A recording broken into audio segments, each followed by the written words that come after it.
A very good morning, ladies, and the very few brave gentlemen that I see in the audience with us today. It is my pleasure to welcome you all to the 2019 Forbes Women Africa Leading Women Summit in Durban, KwaZulu-Natal. Now, today is by far the most notable gathering of women on the continent, as it is International Women's Day. And thank you to our partner for enabling us to cast a spotlight on women across the African continent by providing us with this opportunity to host the spectacular gathering here today. So a special thank you to Sihle Zigalala, the MAC for Economic Development, Tourism and Environmental Affairs in Durban, KwaZulu-Natal, enabled by the KZN Convention Bureau for hosting us. I'd like to welcome to the podium a woman who has opened us and welcomed us with open arms here in the city of Durban. She herself is adding her own feminine touch to this East Coast city of South Africa, which happens to be her hometown. Please warmly welcome on stage the Mayor of eThekwini Municipality, Councillor Zandile Gumede.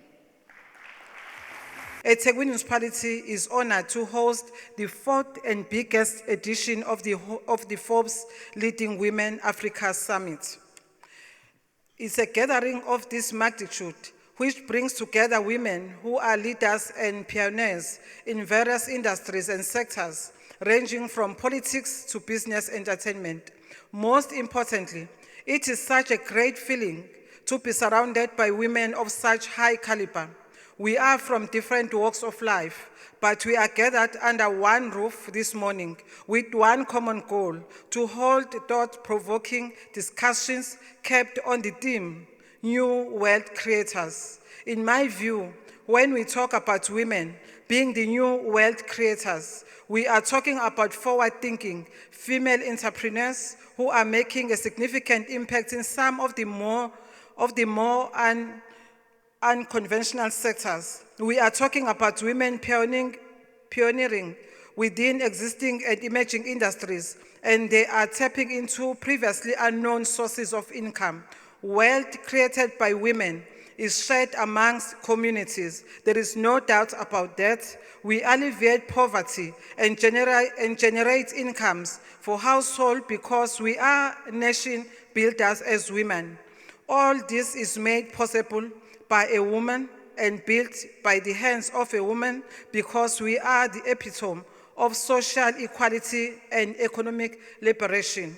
As women who have achieved great things in life and broken the boundaries, it is important that we impact knowledge and skills to the younger women so that they too can help to move South Africa forward.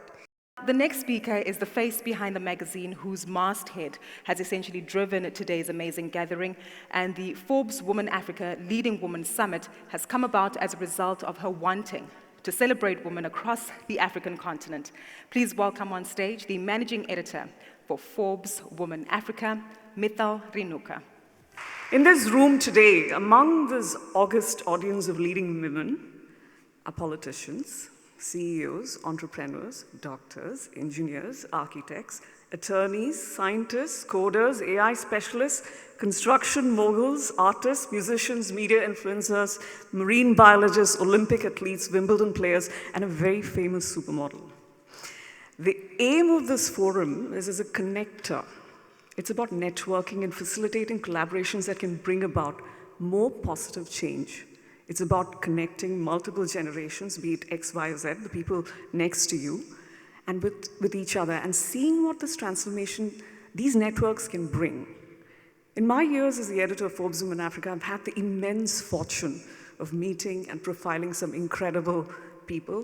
One of them is our honorary Nkosazana Zuma, and among them presidents, first ladies, cultural icons, business tycoons, but most of them colossal female powerhouses on the African continent.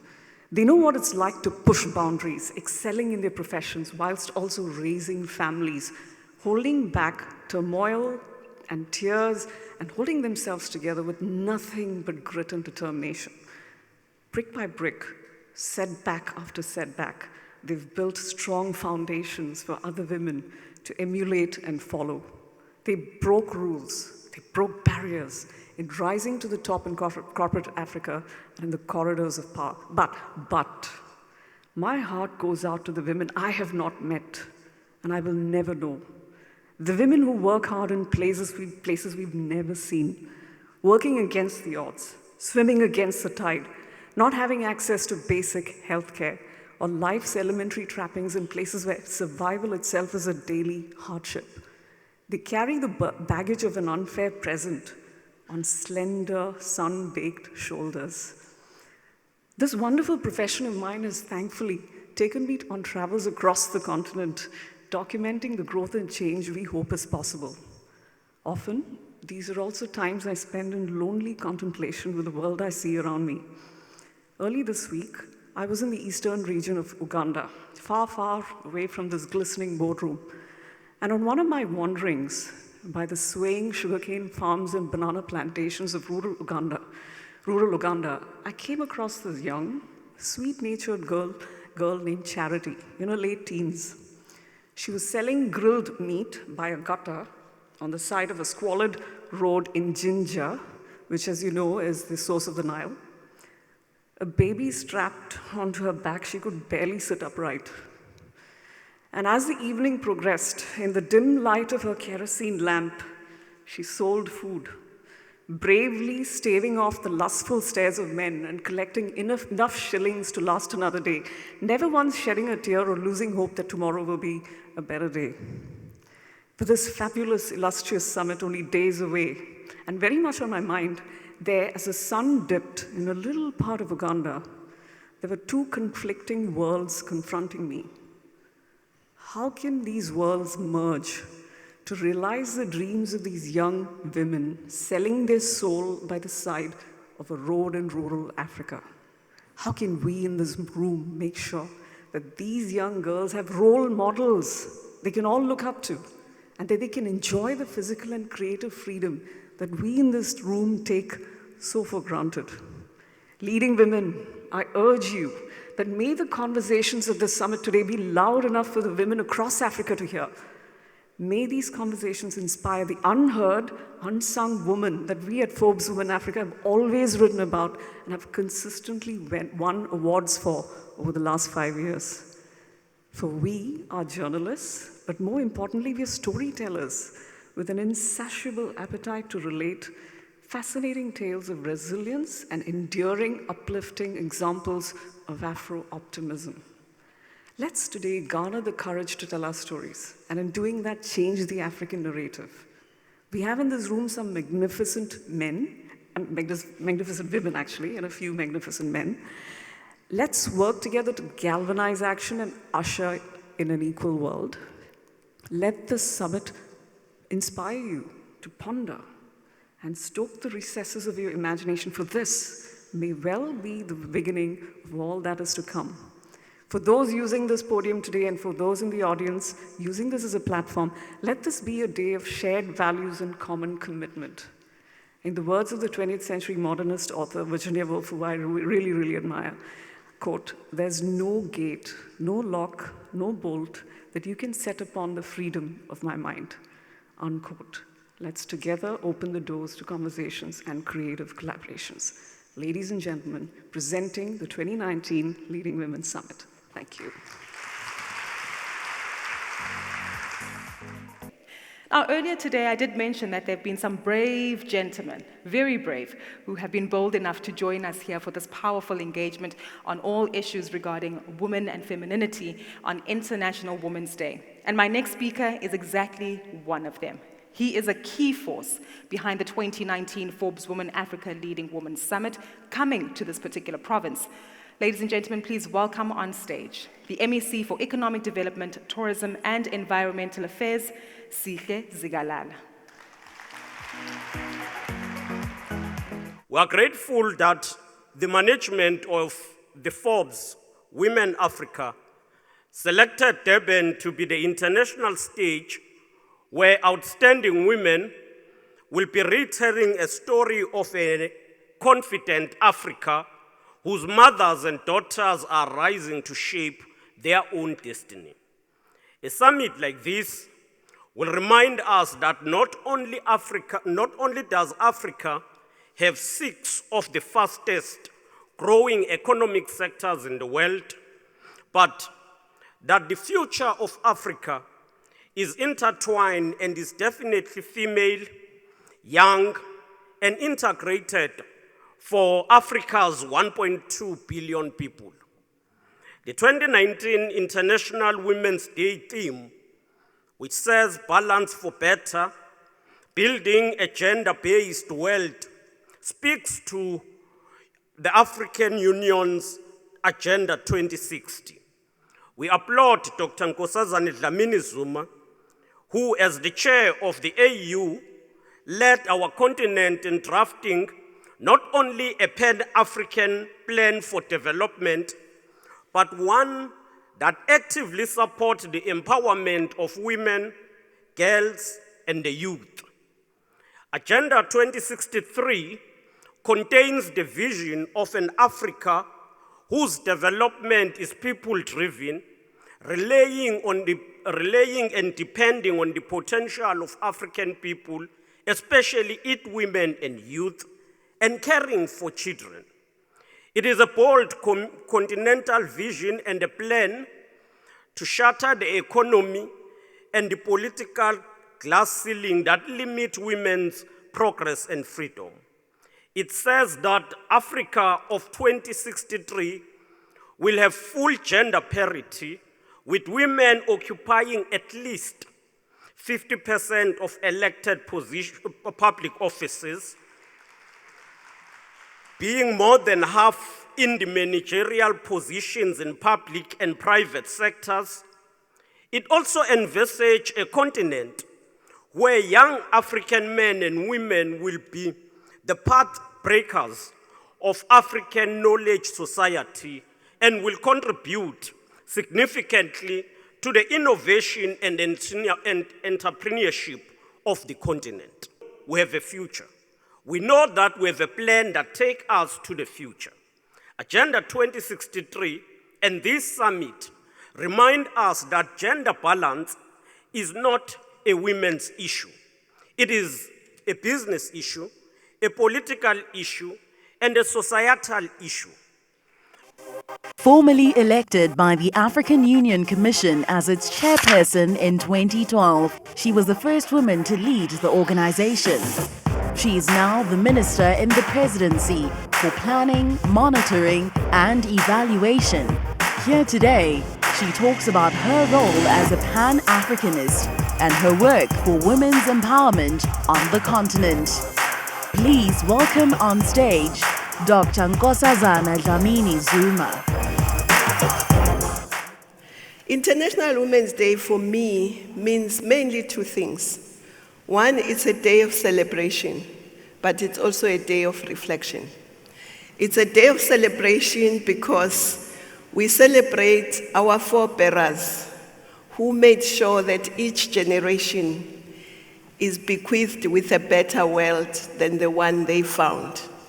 So we celebrate their courage, their commitment, their determination, and their passion to ensure that women are free, women are equal, women are emancipated, women are free from gender violence. We also celebrate all the women through the generations, including the present generation, who have fought against difficulties, against all odds, to succeed, to push the frontiers more and more, and to break the glass ceilings, whether it's in corporate, in sports, in arts, in academia, in the judiciary, in sciences, in everything. Entrepreneurs, innovators, and we want to celebrate them. And we want them to know that they are appreciated, but also that they are role models for all of us. Because as a woman, you have role models who are older than you, who are younger than you, and we want to say this day brings us together and we celebrate. But of course, it's also a day of reflection, because there is a lot that still needs to be done. We're not there yet. But amongst the women we celebrate, I think we should celebrate all women, because every woman here in the world has brought up and nurtured all the great women we're talking about, but also all the great men. They wouldn't exist if women didn't ensure that they come to this earth, they look after them, they nurture them to the great men and women that they become. So I think every woman needs celebration. And we must reflect on how much more still needs to be done. How can we make sure that there's no woman who has the agony of hearing a child crying, a child that's hungry, and she has nothing to give her. Yeah. And to reflect on how we can ensure that there's no woman who lives in a shack and prays every day that when the rain comes, it doesn't sweep her away or it doesn't flood the shack. We have to reflect on how can we ensure that women are not sitting and thinking, am I going to be beaten up today or not? Am I going to survive till the next day? Mm-hmm. Will I be alive tomorrow? So we have to reflect on how women can be empowered to ensure that the land they have or they are given land to be in agriculture, to be in the value chains, to be big and to be independent economically, Sure. to have their dignity and their self-esteem. Women in the academia, how many of our institutions are led by women? How many young people can see women professors at their universities? How many people can have confidence in our judiciary because they can see that there are women there at the top of that pyramid? So I think that's why I say, for me, it's a day of celebration, but also a day of reflection. With regard to gender parity, it's well documented that it will take decades on decades to actually reach sustainable levels of gender parity within corporate spaces across the globe. But where do you think we are lacking with regard to the elements you mentioned regarding building confidence within women, enhancing the academic qualifications, and of course uplifting them with skills? Where is it that we are lacking in bolstering this move to attain gender parity, especially on the African continent? Well, I think, first of all, we have to ensure that the policies are there in place. We have to make sure that women themselves are organized, because the people who make decisions at the moment are not mainly women, they are men. But if women are organized, they can influence those decisions, whether they are organized in political parties, where they can then go to parliament, go to government, go to all the arms of state to make that influence come to bear. We can also influence the corporate world. I think one of the things that I feel we have not really used is the strength of our numbers, and the strength of our little, but collectively we are big in terms of being consumers. Yes. I hope a day will come when women will say, we're not going to buy that product unless you can tell us where women are in your company. A collective effort? But we can only do that if we are organized, we are united, and we know that this is a struggle. It's not going to come, nobody is going to hand over this to us. Sure. We have to fight for it. 4 business leaders, 1 goal: to create shared values and an equal world. Nozi Positole is the first female chief executive of Transnet Port Terminals and has scaled the corporate ladder because of her democratic style and leadership. Busi Mabuza serves as the chairperson of the board of the Industrial Development Corporation and was recently appointed chair of the South African chapter of the BRICS Business Council. Bassani Mandela became the first woman CEO of African Bank in 2018. She's an attorney and has over 10 years financial services working experience. At the age of 12, Grace Harding sold paraffin, matches and blankets on the streets of Johannesburg. Today, she has worked her way to the position of CEO of the South African seafood franchise Ocean Basket. They all weigh in on what they see as wealth creation in the future. So Bassani, I'd like to begin with you. Before we talk about growing the pie, as the managing editor of Forbes Women alluded to in her opening speech, I mean, the definition of wealth is changing, and it has changed for many people over time. For an attorney turned banker, and mind you, the only female banking CEO in South Africa right now, what is wealth to you? So I started my career at some point as an investment banker, and then I became CEO of F&B Private Clients. And in both those roles, you're dealing with a lot of very wealthy people, right? So wealth was definitely defined in the very narrow sense of it's about the personal accumulation of resources, so you can buy private jets. And I think much as that was, I do not. I did not succeed in accumulating the requisite amount of wealth. But I guess the key was, in that time of my life, wealth was very, very clear. You work very hard, you get a nice bonus, you go, you buy some nice stuff. And I think over time, particularly as CEO of African Bank, what we have seen is that fintechs in particular are changing the game fundamentally. If the very purpose of fintechs is to ensure that they lower the cost of any financial services for consumers, it means that they're narrowing the margins that corporates and big banks and institutions have historically earned, and kind of automatically that wealth is being dispersed, right? Because it means that you don't have the pure capture of profits by big institutions at the expense of consumers. And I think automatically that idea of wealth changes, kind of what is wealth? So when I think about what wealth means for me today versus what it may have meant for me 10 years ago, definitely the accumulation of resources is part of it.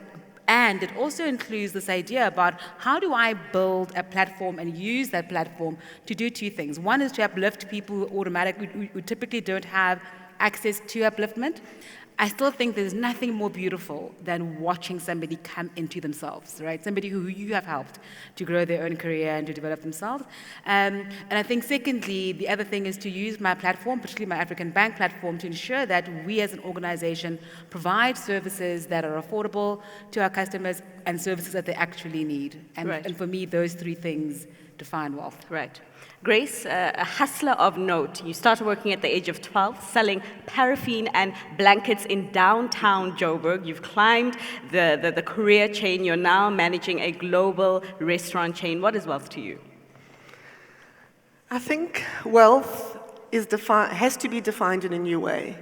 And the things that we have to think about are the wealth of knowledge, the wealth of relationships, the wealth of all the things that lead to the ultimate wealth. And I do think it's a new age. I do think that people are not only defining wealth in its traditional state. So we have to create environments where people feel that they have the space to breathe. And that's where I've been very lucky. I mean, I was appointed by a man who's very supportive. I think it's because he's scared of his mother. But that's what we have to do. And it's the new economy. You know, you were talking about the definition of wealth, and we've been through communism, socialism, all of these isms, and I think we have to create something new where there is more consideration about the gaps while still making and keeping a competitive world. Right. Nozipo, KZN born, happens to be the first female CEO appointed at Transnet Port Terminals. Can we also get a round of applause for her? KZN province, once again, leading when it comes to the empowerment of women, but wealth for you, sis. Thank you very much for that. I mean, we also defined wealth as anything that money can buy. We are talking here about the fancy car, the fancy asset, the fancy painting, how much money you are making. But all of that is changing, at least from a Transnet port terminal point of view. Wealth has to be wealth if it involves the community. It is wealth if it involves the customer. It is wealth if it involves the environment. And again, as a global player, connectivity is also a new form of wealth. The use of technology is also a new form of wealth. New operating models, the disruptors that we are always talking about, that is a new form of wealth. So our world has changed, and we have to change with it. No, definitely. Ms. Mabuza, mathematician at heart amongst us. I mean, the first thing that would spring to mind for me is that wealth for you is all about the numbers. But of course, I mean, your career, extensive experience in the C-suite, and congratulations on your most recent appointment as chair of the BRICS Business Council. But wealth for the mathematician at heart, is it all about the money? Fifi, money is very important. However, not money for consumption, not money for accumulation for the sake of accumulation. But I think what's important is investment, both monetary investment, investment of our time, for example, in our families, investment of what we have for social impact. Mm-hmm. So I look more and more, I think money is important as a catalyst of that opportunity to invest. But I seek more and more those opportunities where one can use that catalyst for impact that will go way beyond my lifetime, our lifetime, and way beyond our immediate needs. Quite enlightening and very refreshing that when we see executives in the helm no longer just defined by their titles, by their pay perhaps that they receive or the influence that they have in society, but showing that there is a vested interest in enhancing the livelihoods of those around them that they work with and of course in other spaces that they occupy. So again, phenomenal conversation that we had from our CEOs, and see what happens when you put women in positions of influence within the corporate space. Certainly something for us to acknowledge.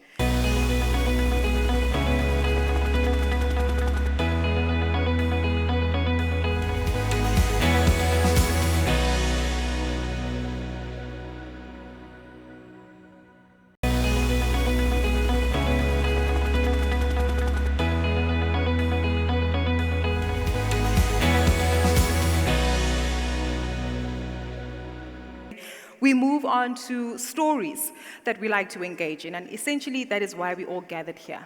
This next segment is called In the Spotlight, which are moving accounts, one after the other, and some fascinating women get to share their most important life experiences and the chapters of their lives that really played and shaped and molded who they are today. Now, these chapters start from early childhood to adolescence to adulthood, culminating in their success today. Drawn from across the African continent, from a variety of backgrounds and spheres. Ladies and gentlemen, please let's welcome our In the Spotlight speaker. It was all a dream, and it was just the way I always imagined it would be. I could hear the thunderous roar of thousands in the sold-out stadium. The lights were shining bright like stars in the sky. And I basked in the warm summer weather, and my skin was glistening. It was 2008, and I was in Beijing, China, the bustling host city of the 2008 Summer Olympic Games. I could hear the national anthem bursting from every corner of the stadium, and in that moment, I closed my eyes, and I soaked it all in. In that moment, I always dreamt that I would be the one standing on top of the stadium, on top of the podium. But instead, I was a spectator in the stands, and my good friend and training partner was the one standing atop the podium and winning a gold medal. You see, weeks earlier, I had just missed making the Olympic team in track and field, and I was still dealing with a gut-wrenching disappointment. And despite that disappointment, I still went all the way to China to support my friend. And now, here I was, watching her live out my dream. Not wanting to disrupt my friend and her hard-earned and well-deserved moment of joy and celebration, I headed for the bathroom. And when I got to the bathroom, I climbed into the bathtub and curled into a fetal position. Good thing I was staying at a 4-star hotel and that bathtub was top-notch. Once I was in the bathtub, I felt the lowest low that I had ever felt. With tears streaming down my face, I felt the agony of my dreams just melting away. My heart was broken in a million little pieces, and I felt that I would be curled up in that bathtub forever. While I reached my deepest, deepest low, I realized that I was going to have to make some choices. Was I going to allow this moment to define me? In that bathtub moment, I committed to being defined not by my failures, but my ability to dream without limits. In that bathtub moment, I realized that I had to put myself aside and uplift others, especially women, even when it hurts. And in that bathtub moment, I realized that I had to have courage to get up time and time again, regardless of what obstacles I faced. And 10 years after that bathtub moment in Beijing, China, I was then marching in a stadium at the 2018 Olympic Winter Games in Pyeongchang, South Korea, as the first Nigerian to ever compete in the Winter Olympics.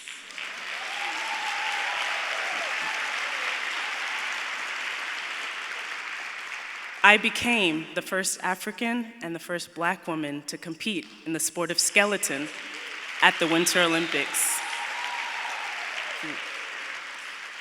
And just in case you're wondering what skeleton is, I'll give you the short summary, but I'll let you Google it. Basically, you are going headfirst down a frozen ice track at 80 miles an hour with your face just inches from the ice. And today, I stand before you as a trailblazing Olympian. My name is Simidele Adiagbo, and I'm a proud African woman.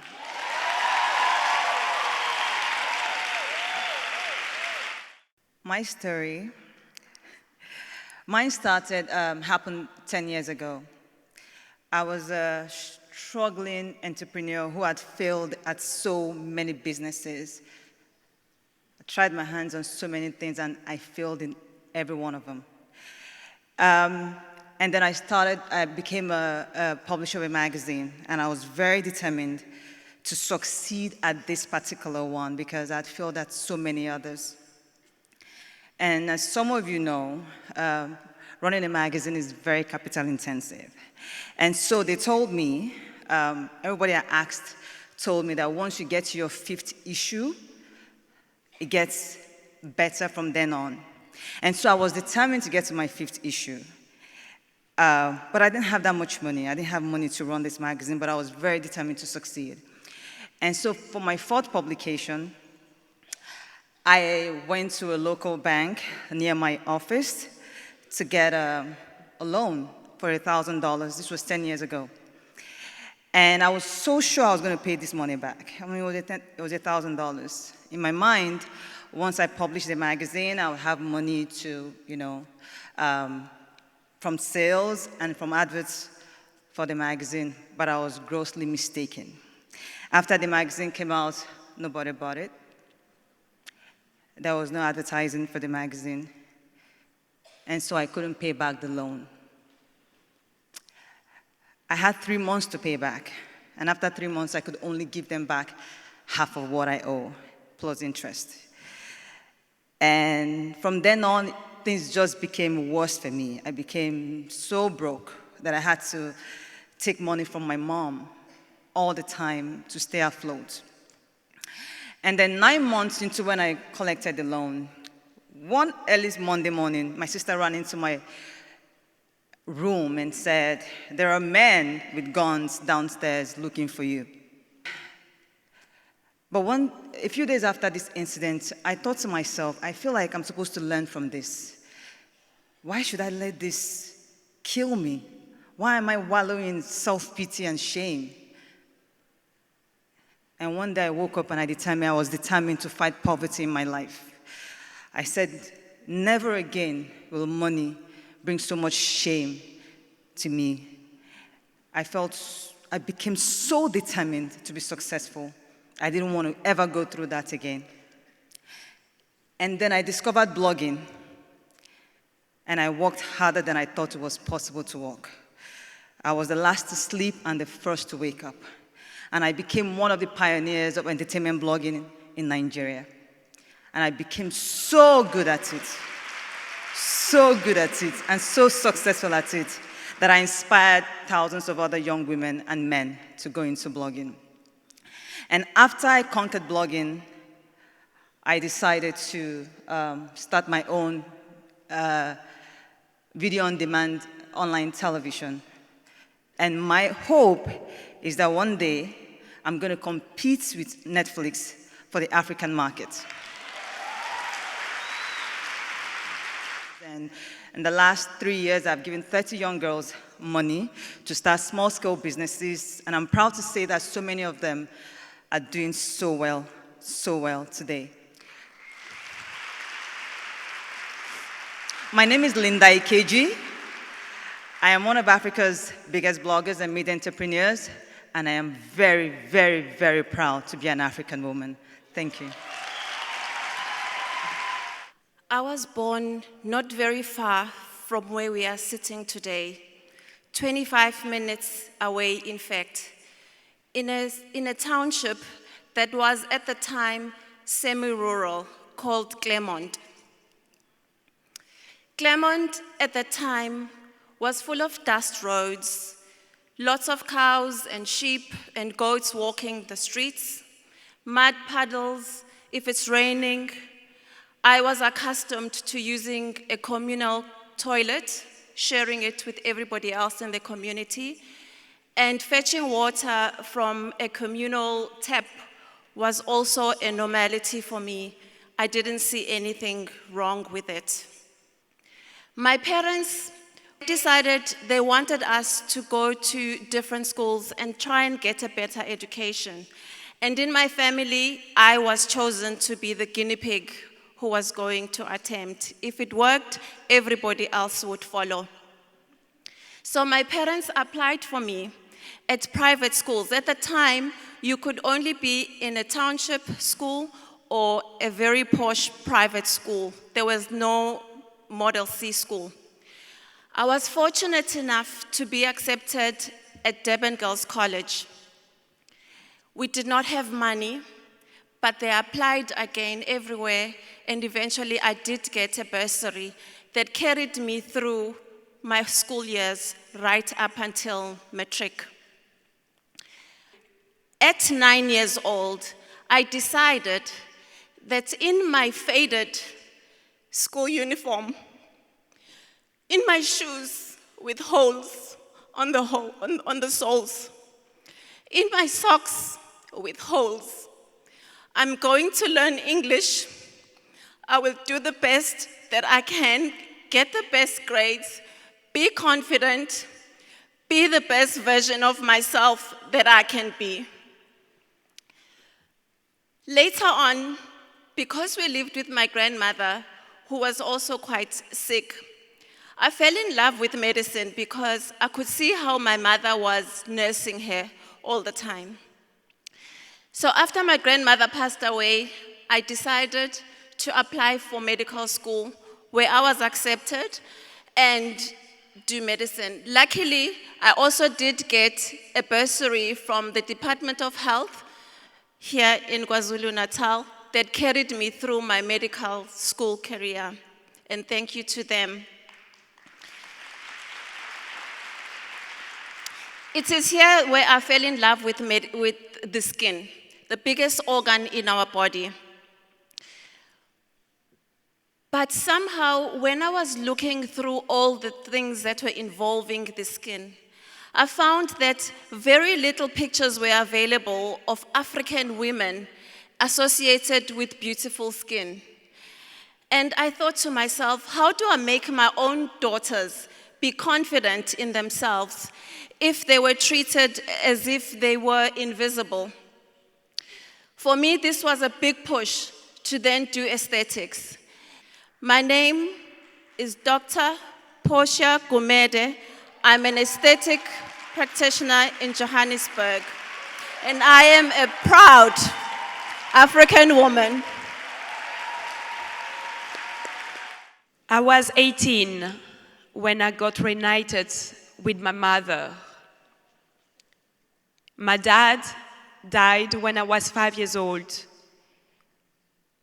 I was having a nap with my dad. I wake him up, but he never wake up. I didn't know at this age, at 5 years old, what death mean. I start to hear everyone crying in the room, and I knew that my dad will never wake up. My mom didn't have any resources to keep me. I was the only child. She decided to give me away. I left with shoes, hole in my shoes, a heavy heart to lose my mom and my dad. I arrived in Europe in a strange world with a family that was so strict, a very tough childhood. But in my mind, I needed to study, to become someone, and to live for my mom. When I went back to see my mom at 18 years old, first of all, they got the wrong date. I arrived, nobody was at the airport. I looked everywhere where she was. I went to a hotel, trust a driver taxi, and I asked, I'm looking for Idaka Papa. And they brought me to this little house. In such poverty, my mom was living with so many people, discovering that I have half brothers and sisters. Didn't understand why, in one way, she gave me away and having children. But it's all about education. To see so many children in the street without education, seeing a woman that lost everything and her only hope, it's me. I left Congo, promising myself, I will not only help her, but I will do something back for my continent and for my country. I studied business management. I went to London. A lot of people were stopping me in the street to do modeling. I started my international modeling career between London and New York. And I set up my foundation in New York. My dream, the woman that I stand today, I wanted to see thousands of Noella being educated. And I decided to create Malaika. Thank you. A foundation to elevate girls and women and communities through education and health programs. A country so rich, Congo, but a tragic country with 6 million people that died over 20 years, with economical colonization, women being raped. The solution is education. We're developing a village in the southern east of the Congo where there is no water, no electricity, but where we're creating the next agent of change, the next leaders of the country and the continent. Our students arrive at 5 years old and they finish at 18 years old. We give them breakfast, lunches. If not, they will only have 2 meals, not even a meal, if we were not feeding them. We're creating a STEM programs, art, music, English classes, Swahili classes. We're working with Northeastern and Harvard University to do a program on maths and really elevate the potential they have. And they have to dream big, that nothing is impossible, not looking at the circumstances where they live. I'm Noella Kosaris Musunka. I'm so, so, so proud to be an African woman and to come to give back in my continent. Thank you. You know, I can never be mad for how God made me, because I guess you can see that I look so cool. You know, my story is caught between being born with disability and discovering my own abilities. Because, you know, coming from a village whereby a woman, a child with disability, we all know in the olden days, it's either you have to sit on that thing or put it behind the door for people not to see it. But I'm standing here being grateful for life. What my parents did for me is grateful. They put me out there for the world to see me. Even the same community where kids didn't want to play with me, with the frustrations that I didn't understand. Why? Why can't they play? They don't play with me. I didn't know why, but I wasn't fast enough for them. So I realized that as I grow up, because being born in a world where people perceive a certain perception about people with disabilities, it's so difficult. You have to prove yourself every time. People label you with the word can't every time. You can't do this, you can't do that. And it's not fair, because you grow to realize that if people say I can't, then it denies you an opportunity to find your own abilities, to define yourself, because already you are being defined. And I'm gonna link this to my tennis story, because what my parents did after I failed myself in terms of going to a mainstream school, they wanted to take me to a mainstream school, but that day I was so excited that I got the lunchbox. So after eating the lunchbox on the road, I was like, it's far, I can't go there. So they took me to a special school where I was in an environment with other kids with disabilities. And I thought I was going to be taught to be special, but that's not what the school was all about. I was about to be taught to become the best version of myself, to find out what is it that I stand for and what really defines me. Because being in an environment where there's kids with disabilities, what I've learned the most was disability, it's not a barrier, it's just a condition. I took tennis up. I went to university. My first priority was to graduate. I still played wheelchair tennis without coaching and all that. And my dad, I started playing wheelchair tennis at the age of 19. So I'm not a grassroots crafted tennis player, so to say. So I took it up, and now I'm playing it in the world, whereby I'm the only Black African player to be ranked amongst the top 10 or top 6 in the world. Today, as I stand in front of you, I am the first Black South African woman to play in Wimbledon.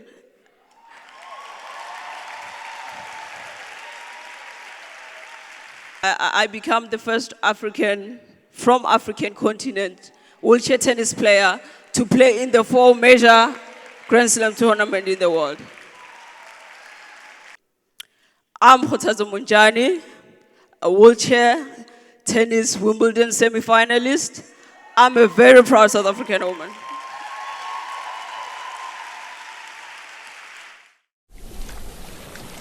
Africa is surrounded by the coast, and the oceans are the continent's untapped economic frontier. This panel is inspired by Forbes Women Africa's award-winning cover on the blue economy in its 2016 issue. In today's setting, by the azure waters of coastal city Durban, this topic is more than pertinent. Please welcome on stage Dr. Judy Mann, Conservation Strategist at the South African Association for Marine Biological Research. Roshana Gray, founding forager of Felt and Sea. And Richard Hardiman, founder and CEO of Ram Marine Technology. Let's begin this discussion with unpacking exactly what we mean by the ocean economy. Dr. Judy, can you lead the way? Well, the ocean economy is something that is a bit of a mystery for many people. So for many people, it means how do we make money out of the ocean? And I think that that's a starting point, but I think we need to look a little bit more deeply at it. And it really is a way of working with the ocean and using the ocean in a way that it can sustain our life. So every breath that we take is thanks to oxygen, and probably 1 out of every 2 breaths, if not more, actually comes from the ocean.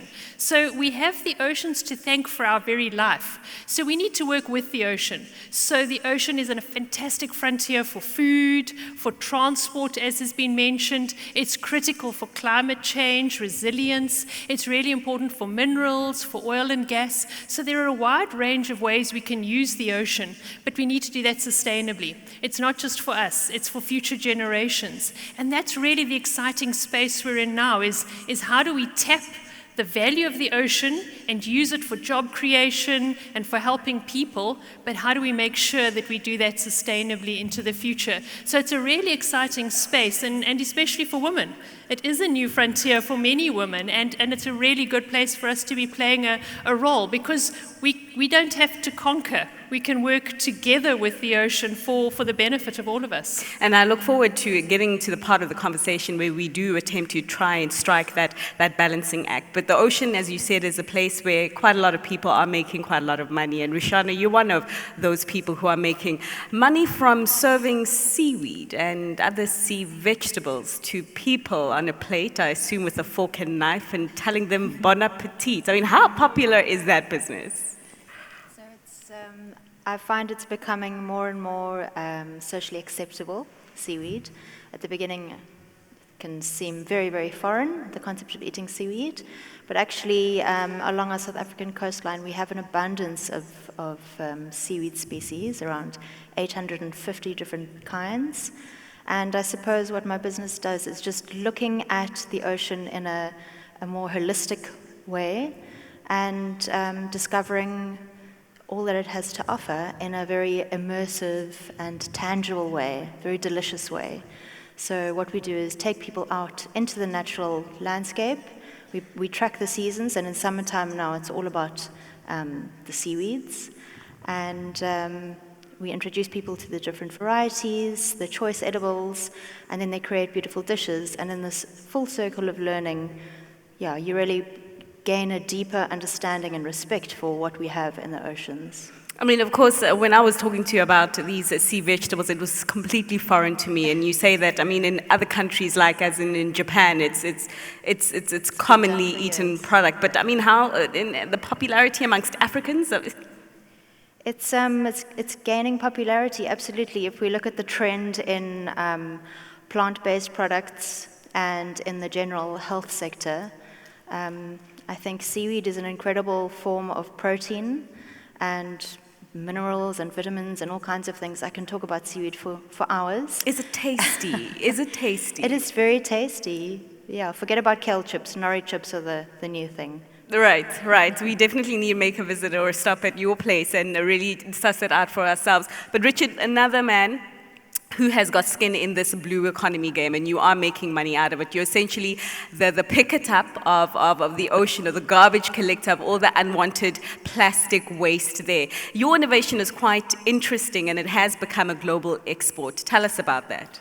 So Ram Marine, at Ram Marine, we develop drones that float through the water and suck up plastic waste and other bio-waste that's in the water. And we've been doing that for about 3 years now.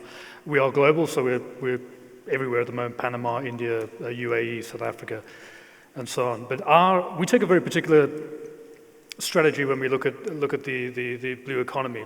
We want to make money, but we don't want to make profits that kind of enrich our directors. We want to make money so that we can make more products that we can reinvest into the environment. So we didn't want to be a charity where we go and beg for money from NGOs or from governments for more grants to develop our drone technology. We wanted to be a self-sustaining business within the sustainability of the ocean environment. And I think we've achieved that quite nicely. So we make money to clean up the environment, to make more money, to make better products, and really fulfill that circular economy in that respect. And so far been quite successful at it. Sure, and you've even evolved now to not only the picking up the waste, but now you have got certain drones that look at the health quality of water. I think it's quite important, that, and especially when we talk about aquaculture and that kind of thing, that we know what's in our water, what the DNA of our water actually is. So while we deploy these, we call them waste sharks, and so while we deploy these drones, these sharks, we at the same time collect data. So we're harvesting waste and we're harvesting data. My dream is to do that around the world. So the more sharks we have in the water, the more gathering of knowledge we have about what's in our water, the IoT of that water space that we're playing in. And that creates great data to create predictive analysis going forward. If it's hot here, how much algae blooms? If it's hot here or if it's cold here, if the temperature's wrong, what's going to happen into that water? So we can predict and analyze what's going to happen going forward, which I think is going to play into our hands quite nicely. And I don't just mean that commercially, but I think from having that knowledge database of understanding what our water's doing, how we as humans can interact with that and get a better yield, get a better understanding of damage to crops, and I'm talking specifically to aquaculture there. Sure. We can understand what's going on in our water and predict how it's going to behave.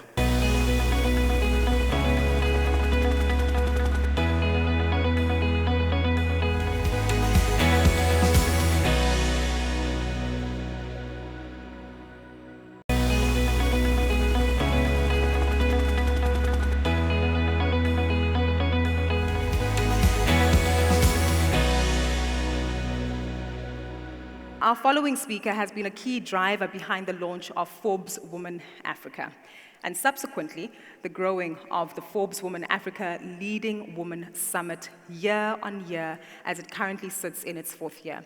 It gives me great pleasure, ladies and gentlemen, to welcome a woman who's been influential within the business space and, of course, in trying to transform lives. She has been the 2018 Top Businesswoman Award winner in the Top Woman Awards and the Managing Director of the ABN Group, Roberta Naicker. The Leading Women Summit, now in its 4th year, has been a fulfilling platform to explore the achievements of women who have accomplished the extraordinary against all odds and in such diverse fields. I have the rare and unbelievable privilege of introducing our headline speaker. As Forbes Women Africa, we are exceptionally honored to have Naomi Campbell grace the Leading Women Summit this year.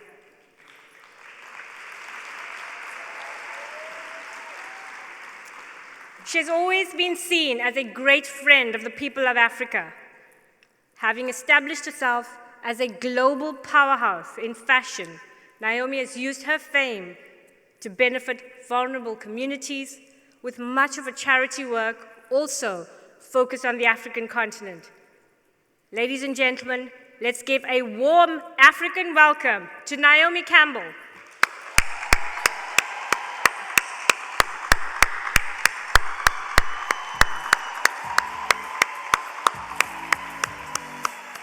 For me, in my life growing up, the most educated people I've ever met come from Africa. The strongest women I've ever met come from Africa. Sure. I thought you were about to continue on that one, and you're quite right. The opportunity that does exist on the African continent is profound. And you mentioned education, and I know that education of the girl child is something that is very critical to you. Well, we have to keep girls in school. We have to keep them in school. We have to keep them educated so that they can learn a skill, get proper jobs, and grow up and be independent. We don't want them to rely on anyone. And, you know, also, with working with UNAIDS, it's, you know, I know the numbers. We lose 50 girls each day from HIV. And across the whole sub-Saharan continent, we lose 460 get infected daily. So we need to also teach in the schools about being safe, about protecting oneself, so that we can lower the numbers on this continent. Naomi, I think for a lot of girls or individuals who might be sitting in the audience, they must be intrigued by your own personal life and your story and your journey and how that's evolved over the years. You mentioned the focus on young girls, educating them, and of course them looking at new evolutions of themselves. And I want to actually touch on the evolution of Naomi Campbell. Okay. We all saw your strut coming up the stage, and of course it remains impressive to date. But aside from your modeling career, aside from the influences that you've tried to drive in arts and culture on the African continent and your philanthropic work, explain to us within the context of being a woman, why evolving and changing is something that's pertinent and possible to actually do. For me, modeling has been a blessing in my life. I'm very grateful. It led me to meet the most amazing people. But I just, where I'm at in my life today is to use the almost 33 years that I've been in this business to help make awareness, to help open the minds to the brands that I work with and have worked with for all these years, that they need to know, that they need to come to this continent, not just come in and out and take, but to instill in the infrastructure and make a commitment to the communities in Africa. And clearly that means you can become anything you want, when you want, and continue to evolve. Well, I'm not someone that keeps my mouth closed, no, and I think all that people know that about me, and it's when it's not for me, it's easier for me to ask. But I will, and I am at this point right now where it's quite evident in the world that the African continent, in a whole, in my business of fashion, in tech, and many other actually businesses have been ignored. And what we need to know is that you, change the perception and the narrative of this country. It's up to you all here in this room today to make sure that the right message goes out about your continent so that we get the opportunities just like everyone else. Indeed. The world needs selfless good Samaritans. And here are panelists who are tirelessly and silently bringing about change where it matters most. Solani Wahi has always worked to help the lives of the less privileged and believed in giving back as integral to her being. While Gugu Ndebele has a profound passion and commitment for children's rights. What are the variable meanings of value and legacy today? What is wealth without purpose? And as we've heard a number of panelists today reiterate, a number of women say, and I do believe that women are excellent collaborators and they're far more ethical in their thinking. They've all talked about giving wealth, giving back. We heard our headline speaker say earlier that new wealth is actually giving back. So I have here today two exceptional women who've been working in the background, behind the scenes, and very silently doing a lot of philanthropic work. They've made it their responsibility over everything else to improve the lives of the less privileged. And what is common with both of them, between both of them, is that they work with children in developing the future leaders of tomorrow. So I'm going to turn to Solani Wahi. What is a consciousness that we need to have, or we need to change about a mindset towards CSR and philanthropy? A lot of companies take CSR lightly sometimes, or it's just something that they have to do, a tick mark. But what do you think should change here? First and foremost, corporates do their best as far as CSR is concerned, because very often it's a requirement, even if it doesn't come from the soul. But philanthropy and CSR goes way beyond setting up of foundations. It's small acts of kindness. Yes. It's not just giving your money, it's giving your time, caring, sharing a skill set. And if each and every one of us starts doing a little bit, we don't have to wait to set up a great foundation. If we can, great, your money should be used for that. But if you can't do that, at least go out and do a little bit. And what happens is, over a period of time, these little acts of kindness add up to leaving a very big footprint. And as far as wealth is concerned, and using it for philanthropy, it's so important because when we leave, nobody's going to remember, what position you held or how much is your net worth. But they will definitely remember the impact, you had in their lives. I'm going to move to Gugu Ndebele. She's the Executive Director of the Oprah Winfrey Leadership Academy for Girls in South Africa. She's regarded as one of the most passionate children's rights leaders in South Africa and brings over 30 years of experience in education and social development initiatives to the Academy. She's now strengthening the Academy as a leading center of excellence for teaching and learning for girls in the country. So before I begin, start talking to you about philanthropy, can I please ask you a question? How is it like working with Oprah Winfrey? The question. I wish I could say my office is next to her office and that when I look, I touch her. No. I think for me, she is a great example of humility and less ego. There was a panel earlier that was talking about how you can be powerful and not have an ego. Yes. So for me, I've worked with her for a month now, and sometimes I even forget that she is Oprah because she doesn't make you feel her presence. Yeah. And I think sometimes she is very concerned that the center, when we talk about the school, we talk about her, when in fact she wants it to be about the girls, not about her. So tell us about your wonderful life now. I had the privilege of working for the Department of Education, I think 16 years, and to impact the lives of young people at that level and to get to see what policies we have in place that make a difference. And then I moved to Save the Children South Africa and worked with children directly because in Save the Children, they believe that a child, regardless of where they come from, deserves the best. And so I worked in that space, and so it was a continuation of what I had from government, and I applied it in an NGO. And then I had this honor of having to impact the girls directly.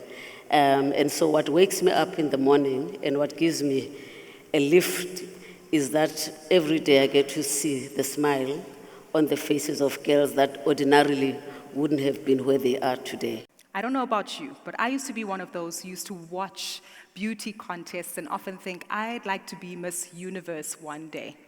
I didn't make it, but I know somebody who did. Ladies and gentlemen, our next speaker is a woman who has managed to attain a phenomenal level of success, having gone from the Western Cape province here in South Africa and essentially summited levels of success with regard to her reign and managing to win Miss Universe for 2017. From South Africa to the shiny towers that happen to exist in Manhattan, to hobnobbing and interacting with billionaires from the globe and influential members of society too. She's here to share her story with us, her experiences, and essentially her rise to her focus, not only on being Miss Universe, but also her experience in women from across the globe in trying to understand how best to put women in focus on the global agenda. Ladies and gentlemen, please warmly welcome on stage Demi-Lee Nile-Peters to tell us more about her reign. Today is just an absolute celebration to me about all the achievements that South African and African women have achieved so far. So, you know, so many times I feel that people say, we should do this, we can do this, we need to fight for that. But today, I feel like we just need to look at each other and say, well done. Can we give a hand of applause?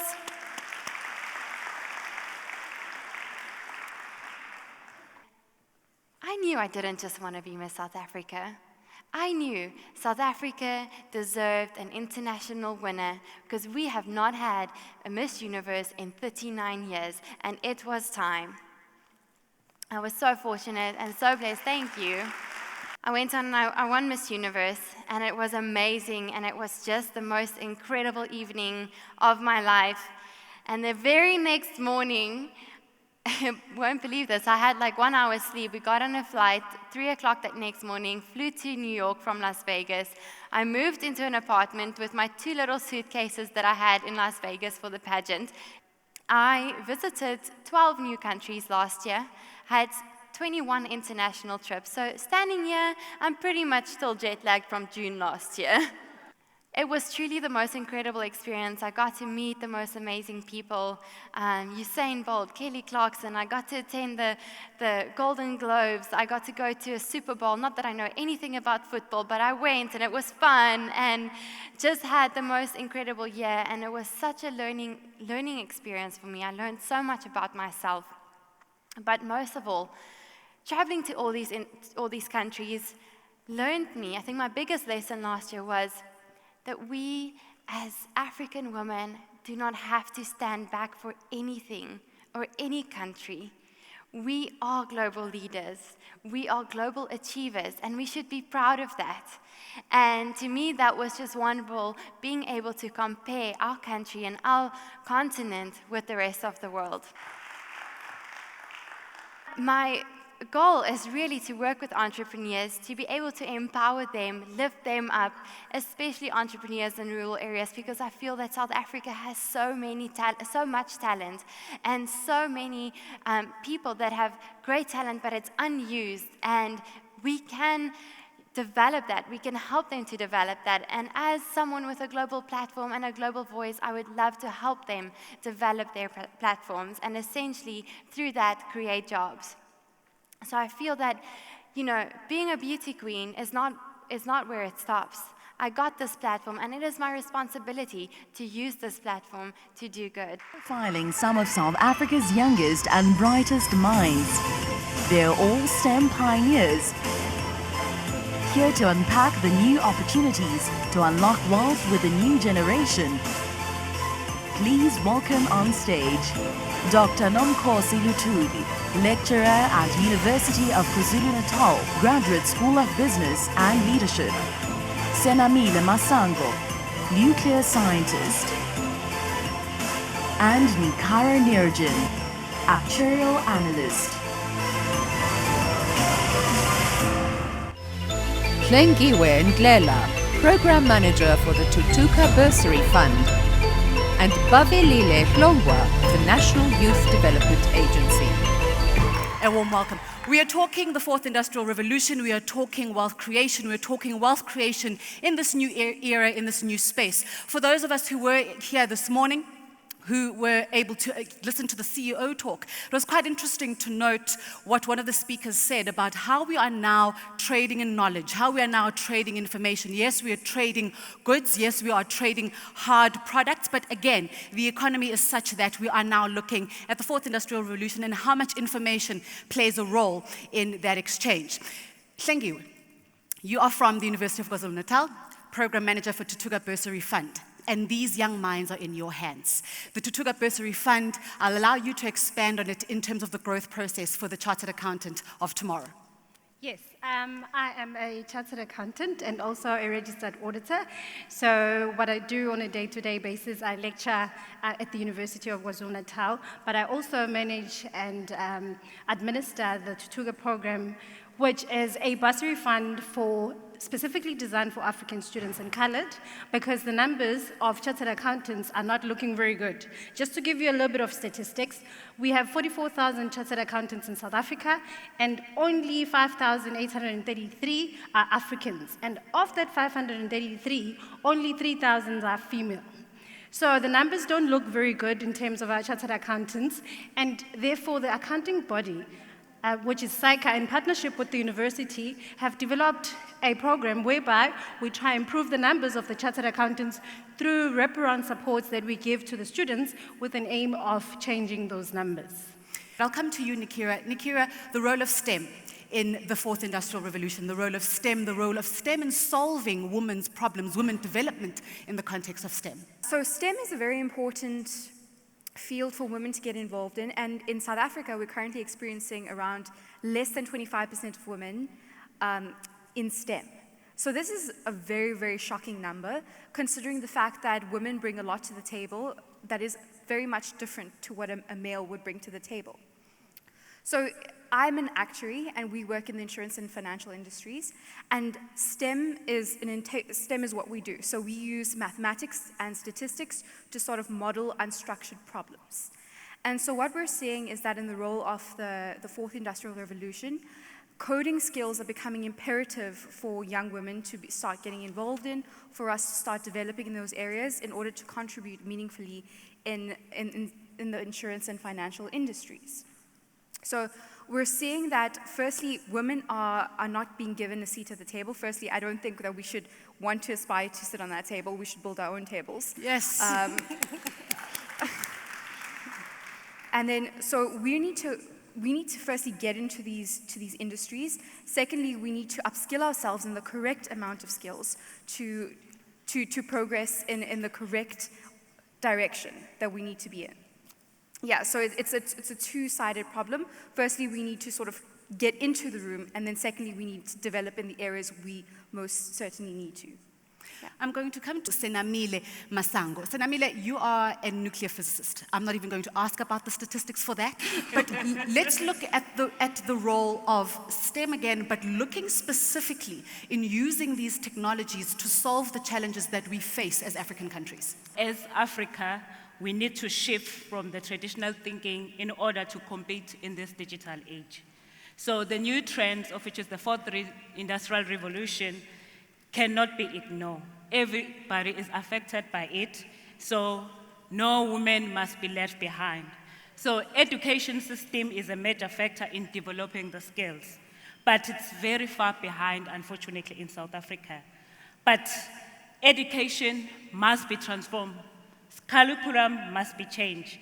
And again, computational thinking must be embedded in all subjects from primary level and to tertiary level. We must produce graduates in Africa we must produce graduates who are ready for the fourth industrial revolution. Science to solve our own African problems. Thank you. Dr. Luthuli, a lot of the problems that we face are economic. You're a development economist. What are the trends that you are seeing, and where do we need to gear towards, again, in the context, and we keep hearing it and we keep saying it, this fourth industrial revolution? We have a huge population of people who are not educated. And if we want to talk in terms of the industrial revolution, we are basically expecting for society to shift towards an uptake of a huge technological revolution.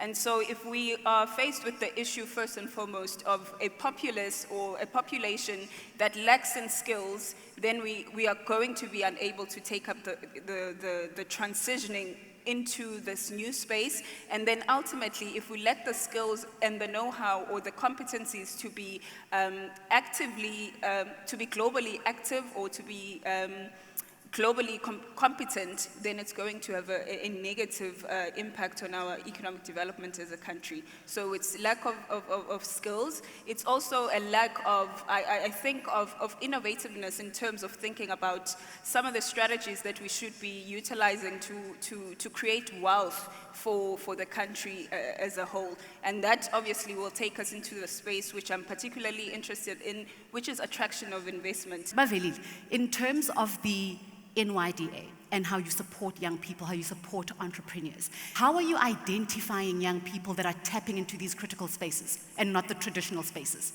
We are currently on one office, one district, because we felt the 15 offices that were existing of the NYDA were limiting the information distribution in particular. But we also do a lot of work in terms of going out to the rural areas where the normal people will not want to go there.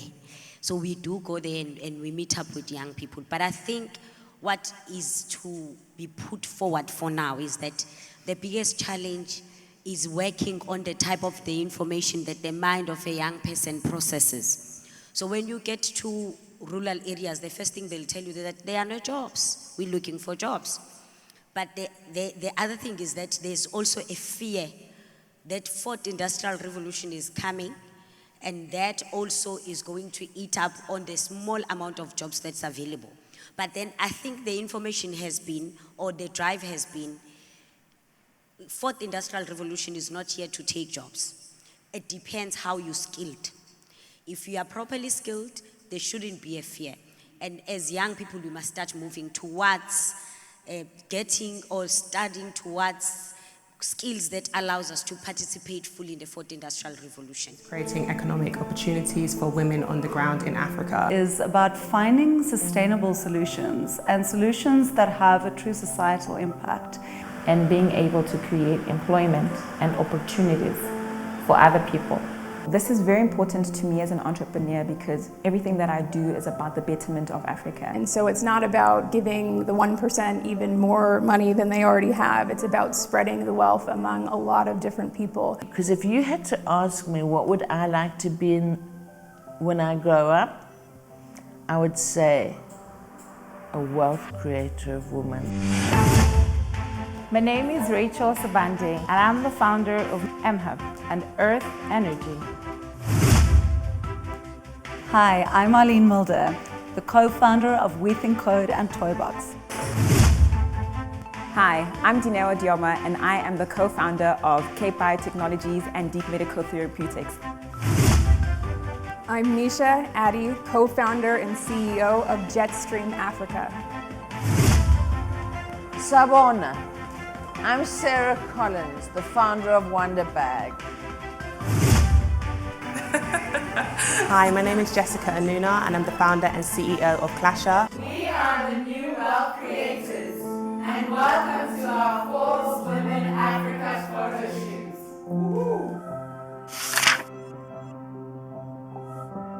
We're going to break the ice, literally 30 seconds for you each, to essentially tell us what it is you do, how it is that you're doing it differently, and why this is a new wealth creation stream. Arlene, let's start with you as we make our way down the panel. Thank you so much. It's great to be here. So I'm the founder of We Think Code. We completely look differently at the way that education works. We started with democratizing education by making it free and accessible to everyone. We've completely changed also the way that it works. We have no teachers, no classes, and then we work with corporates to make sure that our students actually have a job at the end. Dineo, let's come to you. Yes, I am the co-founder of Cape Biotechnologies, which is essentially a biotechnology company. And what we do is that we manufacture reagent enzymes, or rather chemicals that researchers use in the lab to manipulate DNA, so to cut, clone, and amplify DNA. It's a really niche environment that we're working in, and we're currently the only local manufacturer of these goods, which is really quite exciting for us. Our researchers rely on imports, so we're really excited that we're currently the only local manufacturer of these products. And we're also building a technology platform that will enable us to harness the power of artificial intelligence and TB genomic data to improve TB outcomes in South Africa. Jessica. I'm Jess, the founder and CEO of Clasher, and we're an online fast fashion marketplace for millennials in Africa. So we ship to millennials in 1 to 5 days versus 21 to 30 days from Western retailers. We also allow payments in local African currencies, which is really important. We've spoken a lot about fintech today. So we offer payments in Nigerian naira, Ghanaian cedi, Kenyan shilling, South African rand, and we continue to add other African currencies, which is really important. So I think take it in quickly. Shall we do it? And acknowledge that report. Fantastic. Sarah, let's come to you. Hi, I'm Sarah Collins, the founder of the Wonder Bag. I'm very proudly Zaliwe KwaZulu-Natal, ngizaliwe Zulu mina. And I developed the Wonder Bag 11 years ago, and it's fabulous to be in Durban with all of you women. Misha, brief description of the sector that you're disrupting at the moment. Sure, I'm Misha Addy, CEO and co-founder of Jetstream Africa. We're based in Accra, Ghana. We are an export logistics platform that enables agribusinesses to push their products out into global markets at a lower cost and with more visibility than cross-border trade is right now. That does bring us to the close of the 2019 Forbes Women Africa Leading Women Summit here in Durban, KwaZulu-Natal. It's certainly been a long day, but a very productive and inspirational one as we continue to engage and share insight and views.